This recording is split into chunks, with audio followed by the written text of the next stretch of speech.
Before we get into the story, please remember to take a moment to like, subscribe, share with someone you think would enjoy it, and leave a comment if you appreciate the work. Your feedback is important. You can also find links in the description to my website, bookstore, and other great stuff. I'd like to thank Isaac Arthur for another inspiring topic, which you can find linked in the description as well. With all that said, I hope you enjoy the story. The Prospectors by P.E. Rowe. In the deep of space, it is often said that a planet cannot become a world until it is peopled. The destruction of planets sometimes begins with supernovae, with the gradual mega-expansion of aged stars, or with the greedy hunger of wandering black holes. What, then, destroys a world? Billions of uninhabitable planets never have a chance to become a peopled world. Some worlds die after long inhabitations following the decline or self-immolation of vast empires and civilizations. Other worlds die in their infancy before a civilization has a chance to fully take root. Such was the fate of Damon Mines. The settlement began as not much more than a mining outpost on a small, lifeless, rocky planet with a breathable atmosphere and a few limited pools of liquid water. As a place to live, there was little to recommend it, for the planet was arid, hot, and hostile to habitation. The earliest visits recounted a dusty, unpleasant surface riddled with impassable mountains and a gravity in the moderate range of the habitability zone at slightly greater than 0.86 G.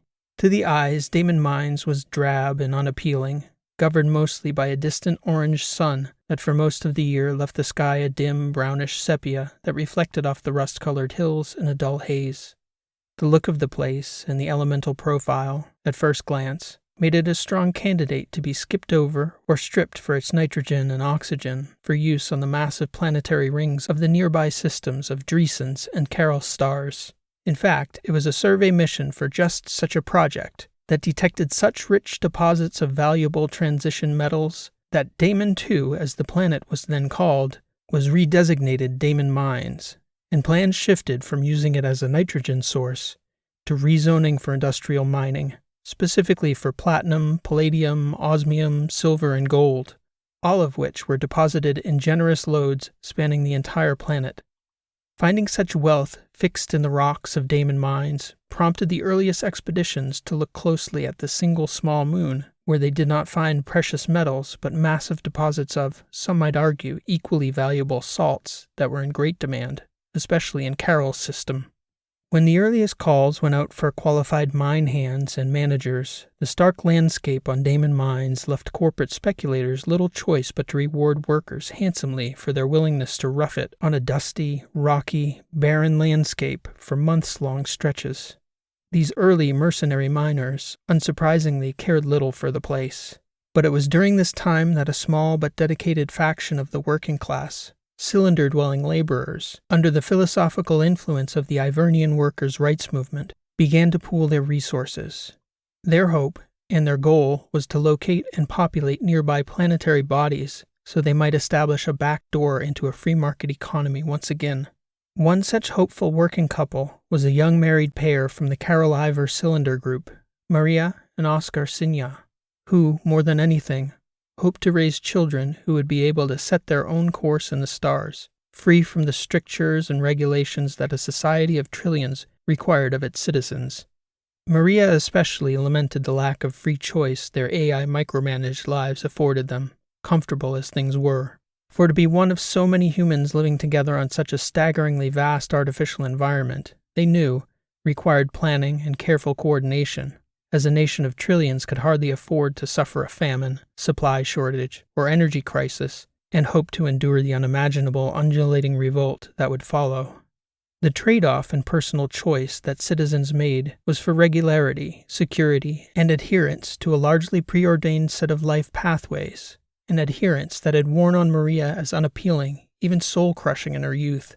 She longed for independence and adventure, and she found a partner in Oscar, who was willing to sacrifice any degree of comfort to experience a sense of ownership for the lives they intended to build together. So, when they heard about independent stakes and Damon Mines, Oscar learned all he could about RAV fleet and nanotunneling operating systems, and Maria accepted a position in the expedition as a community planner. The Signas were among the earliest arrivals in Harpersville, one of the 5 remote mining outposts at the foothills of a massive mountain range on Damon Mine's southern continent. And, at first, the outpost wasn't much more than a scattered collection of pop-up habitats, freight containers, solar panels, and high-energy, hard-handed, low-maintenance prospectors. This earliest group shared a spirit of camaraderie and cooperation. Most of them were young, like the Sinyas, looking to raise children, start schools, and form a sense of community that they all had a hand in directing. The Sinyas, like most of their fellow prospectors, spent the first few years on Damon Mines purchasing the rights to their rental gear with the fruits of their labor, largely at higher than market cost. Their food was entirely too expensive, and they had little chance to upgrade their accommodations until they paid on their borrowed gear. Despite their relatively low standard of living compared to the friends and family they'd left to start their new life, the Sinyas and their fellow prospectors were happy in their work. Each ton of extracted metal brought them closer to autonomy. They became smarter and more proficient survivors and producers, and in the 3rd and 4th years on Damon Mines, Maria Sinya gave birth to 2 sons, who were just 2 among the growing first-generation citizens of Harpersville. By year 5, Oscar and Maria had paid off their robotics lease and had taken a mortgage on an AI foreman, which Oscar hoped to leverage into an arm large enough that he could leave an equal share to each of their children when they came of age. At the rate their business was growing, in 2 decades, the Sinyas would have a formidable business, and the town itself would be a modest, blossoming city. The landscape even seemed to grow more tolerable, starkly beautiful at times, in certain lights, especially when Damon's tiny salt moon was so shockingly close in its elliptical orbit that the planet seemed the moon and the moon a giant planet, monopolizing the dim sky. Prospecting proved a difficult life, and sometimes too difficult for some of the Sinyas' closest friends, who, even with the earnest help of the community, would sometimes fail to make payments and face foreclosure. Other once-eager explorers succumbed to the stress of unfettered living, retreating to the cylinders of Carroll Star for a safer, more manageable and managed life. One of their earliest neighbors perished in a shipping mishap when a stack of containers tipped onto his nearby loader. But no hardship could have prepared Oscar for the sudden death of Maria in their 7th year on Damon Mines, to an aneurysm that likely would have been survivable if only they'd been closer to civilization. The suddenness of it, the deep shock of such a loss, and the responsibility of raising 2 young sons alone in such a place fell upon Oscar unimaginably in a single afternoon, all while he was out of town, in the hills, prospecting. Through those years, after Maria was gone, the stark emptiness of the hills in the distance loomed over the small, broken family in almost every light. Harpersville became a difficult, joyless place. The boys, Hamis and David, now spent less time in school and more time assisting Oscar in the field, learning the basics of the trade, from building macro-robotic tools and systems to directing self-propagating nano-tunneling ecosystems for extracting metals molecule by molecule, like a fog of tiny ants pulling platinum and silver from beneath the mountains. As the boys grew into teenagers, with the homestead well established, Oscar decided that the family had built enough disposable income that they could splurge on a luxury he never would have considered before. Maria's dream had always been to live in a home with a dog, so on the anniversary of their mother's passing, Oscar paid an exorbitant sum for a bulldog puppy the boys decided to name Gregor. He brought joy and life back into the Sinya household, and he was such a rarity in those rural outposts that Harpersville became known as the town with the dog, and Gregor, handsome and personable by nature, became a little celebrity of sorts, the beneficiary of a lifelong string of random treats and exaggerated fawning from neighbors and visitors alike. As the boys grew into young men, they mastered their father's trade, tripling the family's wealth when they each began to operate their own claims in their mid-teenage years under Oscar's auspices. Not long after, many of their peers followed in their footsteps, greatly amplifying the city's wealth. And in those prosperous years, when the second generation of Harpersville's residents were coming of age, the city began to boom. New-style housing began to go up on the outer plain, where there had only been rocks and dust. The small strip of restaurants and cantinas that had remained exactly the same for decades grew larger, livelier, and new. The city rang with music at night. More people from the cylinders came to Damon Mines in search of a piece of what the Sinyas had spent 2 decades building. and even though Maria hadn't lived to see it with him, Oscar knew she'd have been happy to see Hamas and David growing into independent young men. In the 22nd year of Harpersville establishment, they welcomed a group of visitors to their humble city, as they had done many times in their history. It was a well-established rule of sorts in spacefaring cultures, often called shipper's law, that one should never deny a ship ashore nor send them back to space unsupplied at a fair price. For it wasn't difficult for outliers, such as the miners of Harpersville, to envision themselves in the other's position, desperate for water or food, but never shy about putting their hands in to share the work. These visitors called themselves Frinzen, originating from the moon colony Free, an expedition composed of about 20,000 emigrants who'd split from the main colony over religious differences. The situation had devolved into sectarian violence so severe that cohabitation of the free moon became untenable. Their ship needed extended maintenance following an interstellar passage of nearly 17 years. They were also badly in need of water and, as it happened, salt, which were both readily available in the Damon system. They were welcomed into orbit and invited to trade and pass freely in any of the cities of the world, so long as they held with the laws of the colony while planetside. Rarely had visitors violated that sacred trust, not just in the short history of Damon mines, but there were scant stories of poor behavior among visitors in most prospecting outposts, for it was well understood that it would take very little for a protective culture to close its doors, and a closed port was no port at all. These Frinzen, though, held different ideas about what should be sacred, and they never planned on being back this way again. Very little was known of their history, so the people of Damon Mines had only the account of the Frinzen as to why they'd taken to the stars, a tale of oppression and victimhood at the hands of an arrogant and imperious traditionalist majority. They spoke of wrongful imprisonment, unprovoked pogroms, and a legal system tilted hard against any Frinzen who did not denounce their divergent ways. It was a compelling, empathy-inducing story. Oscar Senior had little time to listen to such nonsense.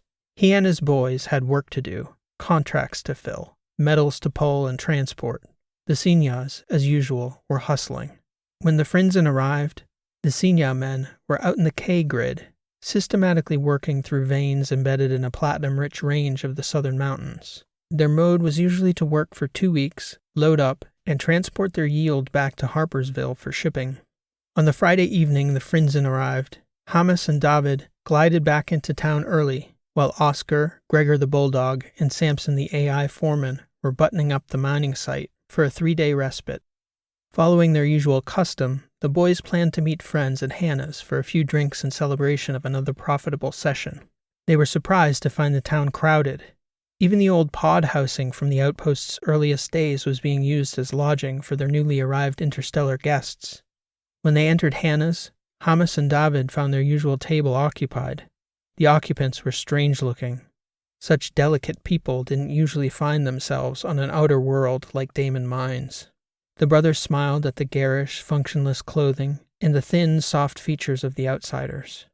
As the night progressed, and the outsiders began to intermingle with the occupants of the mining town, it was as though two decidedly different species of humans were coming together. The rough-skinned miners, with their broad shoulders, dirty hands, and purposeful movements, didn't quite know how to react to such thin-boned, flowery-tongued, callus-free people who seemed more decorative than functional. It was difficult for the miners to decide whether these Frinzen were of any use at all. The miners whispered amongst themselves, wondering how these people would ever manage to put together a civilization once they got where they were going. "I hope they got decent robots," Hamas Senior said when his younger brother David posed that very question. With the drinks flowing, the uniqueness of this opportunity to interact with so many outsiders piqued the Senior brothers' curiosity. They spent time exchanging stories of their lives with a pair of attractive, fine-haired Frinzen girls who appeared to be their age. After he and David described their lives as miners to the girls, Hamas asked, "What do you all do all day if you got no work to speak of on that ship?" "We work to perfect our mastery of our own minds through meditation, fullness of mental well-being, and building oneness of spiritual presence," the dark-haired girl, Kate and George, said. "It is a process that takes decades of mental discipline to master." "Sounds captivating," David said, prompting laughter from both himself and his older brother. "You two should join us for worship," Elisa, the fair-haired Frinzen girl, said. You should not be so dismissive of such things you clearly do not understand. No need to get so offended, Hamas said. We just don't have a lot of time around here for, what did you call it, mental clarity of spiritualism? The girls were indignant as the boys smiled at their foreign companions' strange ways. They flat out refused to continue speaking to the Senior boys until they issued a genuine, contrite apology for insulting their deeply held beliefs. Eventually, surprised by the seriousness of the offense, the boys apologized, and, as part of their penance, they agreed to meet the girls the following afternoon so they could witness the first steps in the Frinzen rites. Then, as if nothing bad had happened at all, the friendly mood returned and the brothers had a fine night getting to know these strange outsiders. When Oscar Senior finished breakfast the following morning, both his sons were still asleep, which wasn't particularly troublesome to Oscar because he could handle the shipping transfers and the finances by himself. But he'd been trying to steadily encourage the boys to take a hand in the details of the business, and recently they'd been all for it. Oscar Senior, Gregor the Bulldog, and Samson the AI headed off for the transfer station, which took them out past the old section of town, the original Harpersville where the old pop-up housing pods were usually sitting derelict. Only today there was activity, an unusual set by the looks of them. Some kind of elves, Gregor, Oscar said, rubbing the old bulldog's ear. I ain't never met a elf before, boy. Sure are funny looking. Gregor the bulldog looked up at Oscar Senior inquisitively, as he usually did when the old man talked to him. I don't know what an elf smells like, buddy, Oscar continued. You're going to have to tell me. These visitors are Frinzen, Samson explained, exiles from the free moon, in transit to a segment in the Har cluster, or so their portage petition states. They've taken orbit to repair and restock. No particular cultural guidelines were issued from the Home Office in Hatria. Thank you for that update, Sammy, Oscar said, eyeing up the funny-looking outsiders as the loader glided through the old town. Looks like a fascinating bunch. After conducting the family's business at the transfer station, Oscar returned home. When he and Gregor arrived, he found that Hamas and David were entertaining two of the female elves, as he'd called them. Their eyes got incredibly large when they sighted Gregor, almost as though Oscar wasn't even there. Oh my God, a dog, the light-haired Frinzen girl said. We heard there was a dog in this town, the darker-haired girl said to David. You didn't tell us it was your dog. He's so beautiful, the first girl said. Oscar Senior, Oscar said as they crouched down to pet Gregor. This is my house, and it looks like you've met my two boys, who don't know how they should introduce their new friends on account of we don't get many visitors around here. Hamas took the hint. Pop, this is Elisa and Kate and George. They've come through with the Frinzen ship. Oscar stood in front of them as they knelt and fawned over Gregor, waiting for them to stand up and shake his hand properly. Hi, they both said in succession, looking up at Oscar, as they rubbed Gregor's ears and neck. Oscar forgave the indiscretion on account of the girl's youth, and on account of Gregor. Oscar recognized that the old bulldog was both a major novelty and a handsome devil, prone to distracting even the most exacting people from their best manners. They didn't stay for too long after Oscar arrived. Hamas said something about going somewhere with the girls. Sure, Oscar said. You kids have fun. Be back by 4, though. Fiesta Sabado. Which was the family tradition after a 2-week hustle. Oscar would cook a real meal for the boys after 12 days of ready-made pouch lunches and dinners. Bring the girls if they're hungry, Oscar said. Yes, sir, Hamas said. Oscar spent several hours chopping vegetables, steaming legumes, and rolling out tortillas. The house smelled of sautéed onions, peppers, and garlic, and, on account of the guests, Oscar made a large helping of his grandmother's Spanish rice. He loved to cook, and Gregor loved it too, spending most of the afternoon splayed out on the floor beside the chef, basking in the aromas of a family dinner coming together. By 4, the kids were nowhere to be seen. For the first 15 minutes or so, Oscar didn't care to intrude. He expected the boys to arrive at any minute, and if the food cooled off a little, it wasn't a big deal. By 4:20, though, he pinged Hamas. Where you boys at? I told you to be home by 4. We're in the old town with some of Elisa's friends. We'll be back in a little bit. What's that mean, a little bit? Food's getting cold. Me and Gregor are getting hungry, boyo. How about you get your asses back here? You already had lunch, Pop. The girls were hungry, so we stopped at Hannah's. Fiesta Sabado, Hamas. You both knew I was cooking. Get your asses back here and come eat with your old man. But David and Elisa were, "But nothing, hombre. It's family dinner. It's not optional. They're welcome to join us, and if they don't want to come, that tells you they ain't worth a damn anyway." "Sure, Pop," Hummus said. "Okay, we'll be right back." It took another 30 minutes for the brothers to return. With them were the two girls from before and a young man who appeared to Oscar to be more elf than man. He had pale skin and was so thin as to be shocking in appearance. The clothes, too, were more decoration than functional, like the rest of them. Funny. Oscar welcomed them at the table, and, as much as their participation in the dinner seemed forced, Oscar didn't care. He ate, content in his culinary handiwork, even partly happy to see his boys interacting with outsiders, learning how other people lived. Harpersville could be a small island at times, and it was fun to have visitors every now and again. The outsiders didn't seem to have much interest in Oscar's presence or even the community they were visiting, though. They spent a lot of time explaining to Hummus and David the intricacies of their religion, or at least what Oscar thought was their religion. An odd progression of meditation that went back thousands of years, some fancy way of finding oneself, all described in big words that meant nothing. At one point during the dinner, Oscar noticed how his boys were looking at these two elf girls. He didn't blame them. Oscar remembered what it was like to be 20. These girls were so pretty it almost pained his eyes to look at them dead on. Almost another kind of human. "How much gravity you got on your ship?" Oscar asked the girls after they were all done eating. The elves had eaten very little. "0.68, the dark-haired one said. "If you're noticing that we're not as robust as your people here," the boy elf said, "that's one of the main reasons our musculature is thinner and smaller."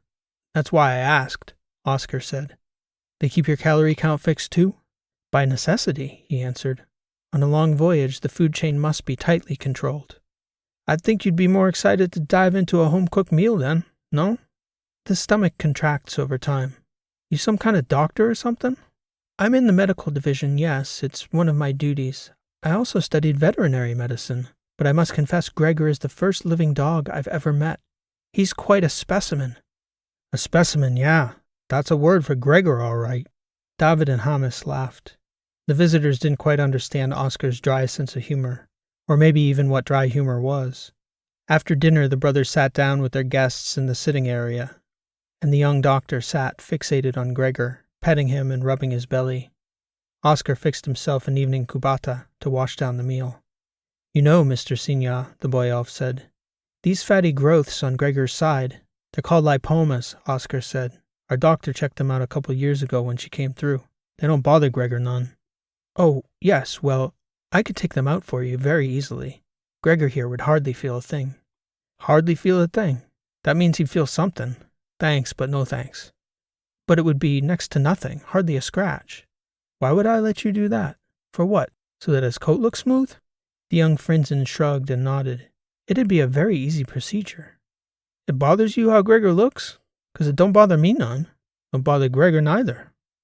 "I didn't mean to—" "Yeah, you didn't mean nothing. Just that you'd cut up an animal to make you feel better about how he appears to you? First time you ever seen him? That sound like something I should let a stranger do to my dog? My family?" "Pop," Hummus said, trying to quell the growing tension in the room. "Am I in the wrong here, son?" Oscar said.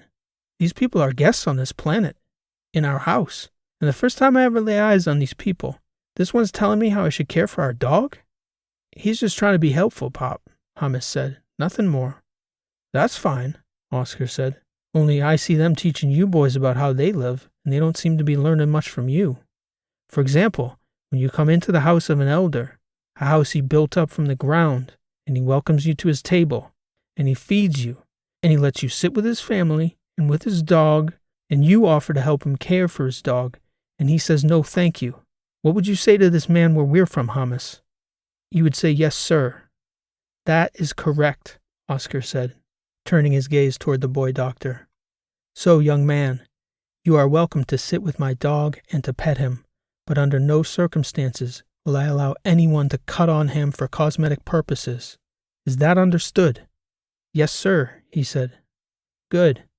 We're all learning," Oscar said. "Now any of you kids want a cubata?" "I would," David said, getting up to help Oscar fix drinks at the counter. During the following weeks out at the mining camp, Oscar could tell that his boys were distracted. They were getting their work done, sure, but their heads weren't in it. At dinner, Oscar teased the boys about how they looked lost without no elf girls to follow around all night, which set off a long streak of vehement denials. Oscar nearly lost his mind one evening when David told him he was reading about spiritual enlightenment. "You're interested in something, but it sure ain't spiritual enlightenment, that's for sure," Oscar said, his chest bouncing up and down as he laughed. "Come on, Pop," Hummus said. "Give 'em a break. They got some good ideas." "Oh, they got a lot of good qualities," Oscar said. "But it ain't their ideas you two are interested in. I maybe got old eyes, but they still work, and this old head still remembers what it was like to be 20. So if you know, why are you giving us such a hard time? I'm just busting on you is all. I don't blame you. Just don't get so googly-eyed chasing elf girls that you forget what you're about. And don't forget that they'll be gone in a few weeks, too. Don't get yourself filled with no crazy ideas you can't shake out." The next time the Signas glided back into town, the Frinzen were still occupying the town. Oscar didn't see much of the boys over the weekend. He asked them to cook for Fiesta Sabado, and the girls came with them, this time without the boy doctor. The meal was pleasant, but quiet, with the exception of the high praise both young women heaped on the boys for their culinary skills.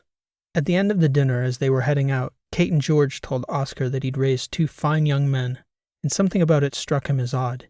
"Yes, they are young men," Oscar said. "And what about you? How old are you 2?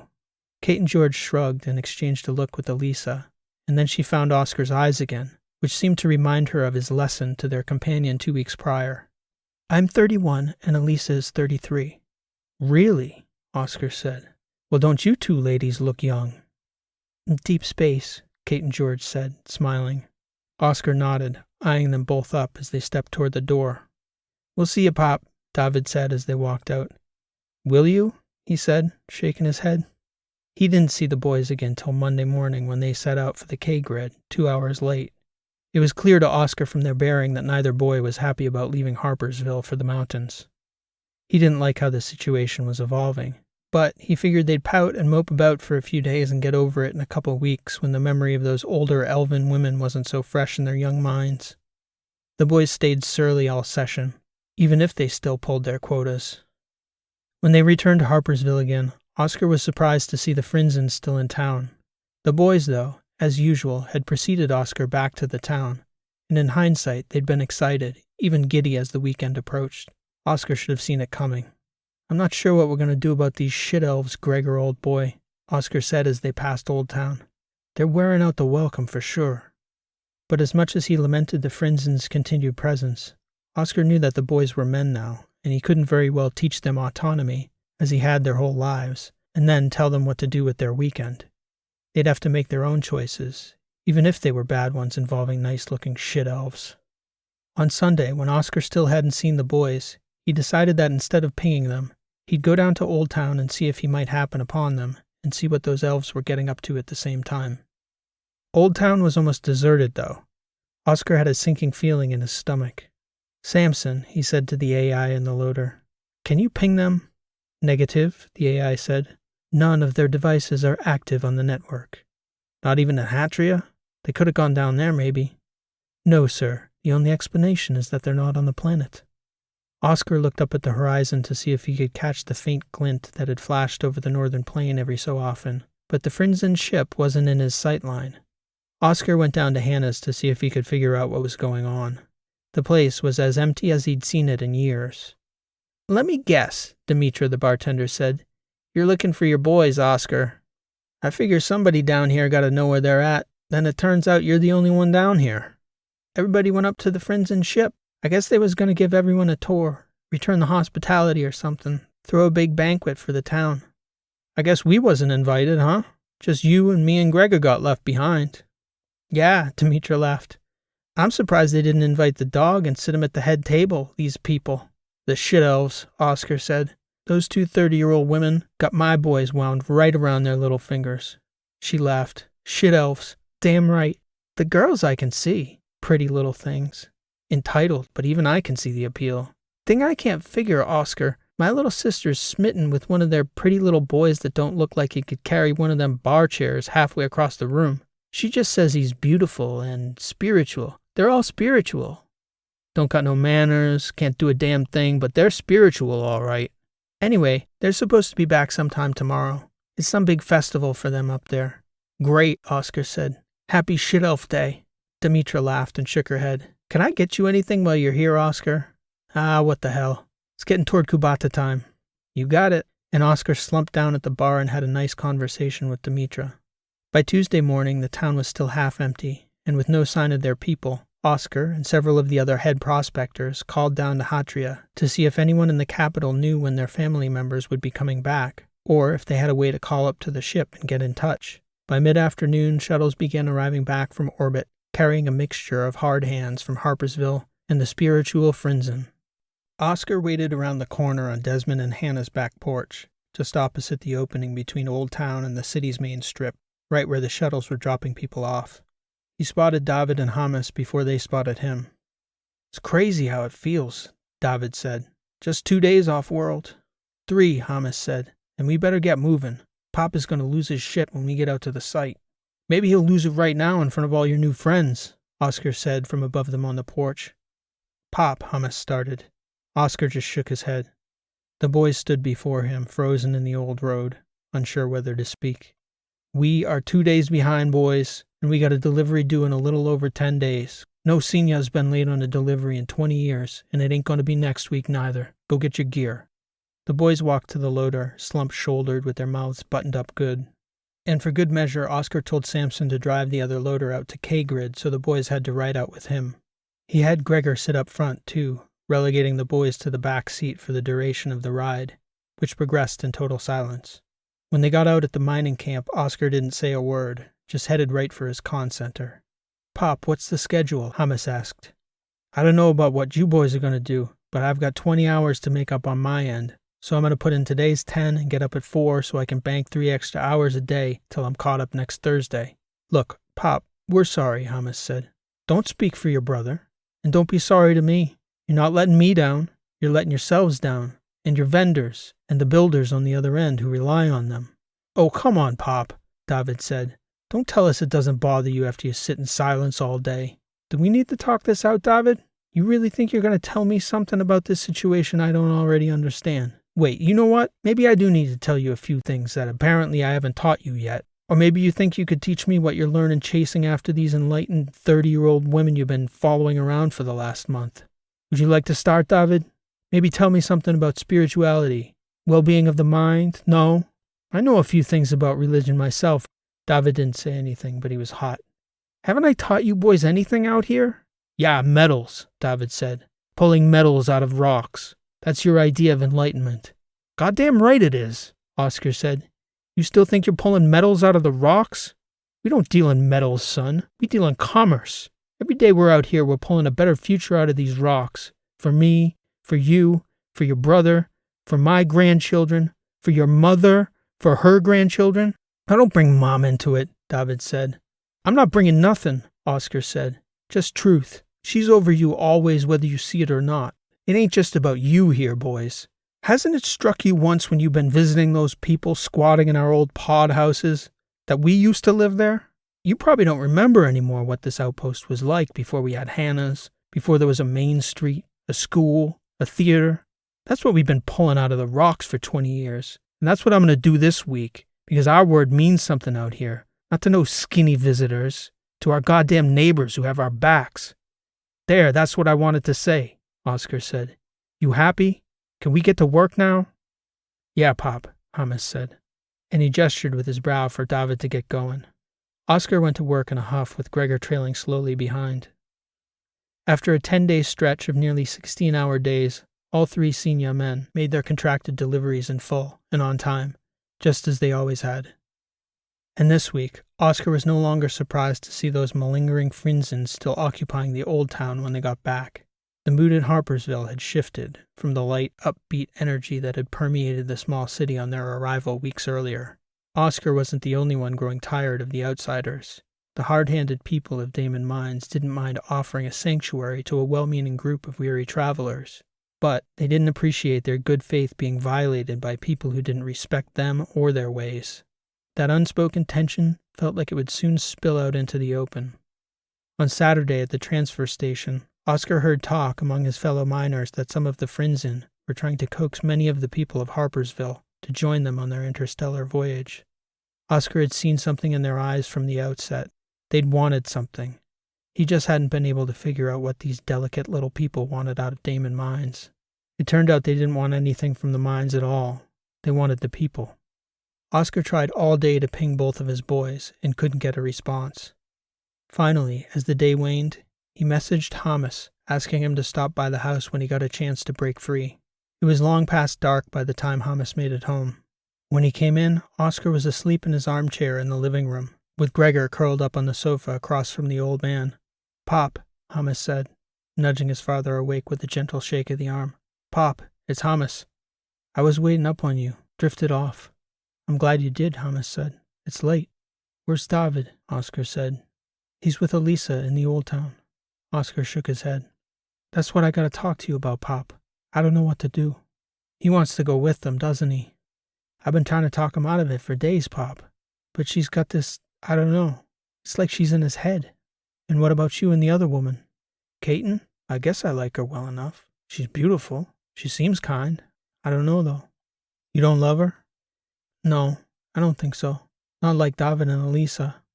There's something happening there, Hamas, but it ain't love. Not real love. Something like lust and madness." Oscar sat up straighter in the armchair. "I don't think there's anything anyone can say to that boy to make him change his mind at this point. If anyone knows something to say, it's gotta be you, Hamas." "I've tried. I just don't know what to do, Pop. Sometimes I feel like I like these people all right, but I also feel like we don't know them, like they're holding their real selves back. Trust your instincts on that. It scares me a little bit, if I'm honest." Oscar nodded. "It should." "Pop, if he goes," Hamas shook his head, "I'd worry about David every day for the rest of my life. He's committed to the meditation thing, to the lifestyle, all that. And what do you think of all that, Hamas?" "I don't know. Their lives, their ship. It's all impressive. But all that time sitting there, doing nothing? Years and years before they get where they're going? And they say they have a planet out there, but I'm not so sure." "David knows there's no turning back, right?" Oscar said. "No getting off." "It's like he does and he doesn't. He just sees the life, easy life. And that's what he wants, that easy life. I don't think he knows. As long as he's with her, I'm not sure he cares. And you, Hamas? Could you live that easy life?" He shrugged, his mouth turned down. Hamas looked over at Gregor, who was lying on his side, his big black eyeballs gazing back at the boy he'd grown old with. "It won't be so easy when you get where you're going," Oscar said. "You know that, right? That's what they want from you two. To mine their metals for them, run their robotics. Them people couldn't build no cities, no civilization. Masters of the inner world, hopeless in the real world. People who can't do for themselves have to manipulate the ones who can. I can't tell whether you're trying to talk me out of it or not, Pop. I'm just trying to tell you what you need to know. I already know what you're going to do, son. I'm not going to try and stop you. I couldn't if I tried. If David goes, it'll break my heart. And you too. If I lost both of you like this, though, at least I know you'd be looking out for each other. You'd be together. It's what me and your mother always wanted for you two. I told you that, right? 1,000,000 times, Pop. If you do go, Hamas, I'll leave your mother's cross on the mantle. I want you to keep that in the family." Hamas nodded. "Whatever happens, please don't let them come in here while I'm sleeping, and take Gregor with them. You tell David." Oscar tried his best to suppress the tears in front of his eldest son, but it was a losing battle. "Pop, I'd never let that happen." Hamas put his hand on his father's arm, but he sensed that Oscar didn't want him to come any closer. Hamas didn't know what to say, what to do. A look of anger and disgust came over him as he sat there shaking his head. "Go," Oscar said. "I don't want you to think of me like this." "Okay, Pop," Hamas said, himself now tearing up. "I'm sorry."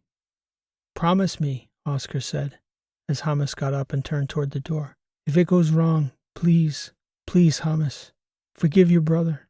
You tell him I forgive him too, when the time's right." Hamas nodded. "I will. I promise you, Pop. Watch out for him." Hamas left, shutting the door behind him in the way Hamas did. That sound. Oscar wondered if he'd ever hear it again. He got up and retrieved Maria's cross from the top drawer in their bedroom. Pure platinum from one of the earliest surpluses they'd made, 2 years before the boys were anything more than a hope in their future together. Oscar prayed on that cross for the first time in years, asking for their mother to watch over the boys wherever they went in the galaxy, and he placed it on the mantle, hoping that in the morning it might still be there. When he woke the following morning, the cross was gone. Gregor, his old legs no longer nimble, slid off the sofa on his stomach, catching himself with his front paws and making his way over beside Oscar's legs. Samson, whose robotic body was recharging out in the loader, was wired into the house as always. "Did they go?" Oscar asked, already anticipating the AI's answer. "They did." Samson's voice filled the room. "He didn't even say goodbye." Instead of riding into town, Oscar decided to walk. It was the same surreal feeling he'd felt with the same knot in his gut from the morning after Maria passed. The spotted salt moon was setting in the east, mocking him with its beauty. The dusty arid rocks glowed a warm brown hue in the distance. Oscar made his way into Harpersville, first through the now deserted pop-up habitats of the old town. They'd been left as they were, the doors open to the outside world, trash on their floors, papers drifting in the breeze on the dirt road outside, a filthy old bucket rolling back and forth on the street. Gregor sniffed the ground, searching for confirmation as much as anything, for he seemed to sense they were gone. Oscar walked toward the porch out behind Hannah's. The building had been designed to look like a saloon from a ghost town of the Old West, a joke among Desmond, Hannah herself, and their best friends, the Alamedas, who all believed that as long as they worked hard and stuck together, their boomtown could never bust. That morning, the place looked to Oscar like the longest setup to the sickest joke the universe could have ever played on them all, and he found on the other side of the building Hannah, Desmond, and Victor Alameda, who were counting the names of the departed, including their bartender Demetra's sister, and now the two Senior boys. When a proper survey was completed in the following days, slightly less than half that first generation of Harpersville's children had departed their hardscrabble life on Damon Mines for a life of quiet contemplation aboard the Frinzen's interstellar generation ship. In other outposts, the loss had been even worse. At first, in the wake of the disaster, the prospectors of Damon Mines put out calls to the ringworlds and the cylinders for opportunities on a well-established mining colony.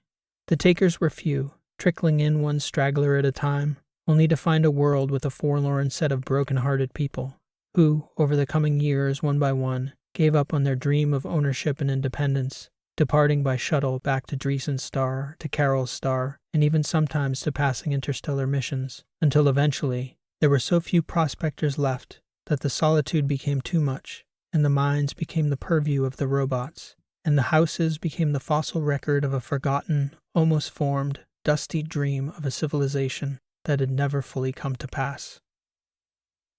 The Prospectors. This has been an original story written and read by P.E. Rowe. Thank you for listening, and I hope you enjoyed the story. If you did like what you heard, please show your appreciation by liking, subscribing, and leaving a comment below. If you'd like to check out my website, you can find me at rowlit.com.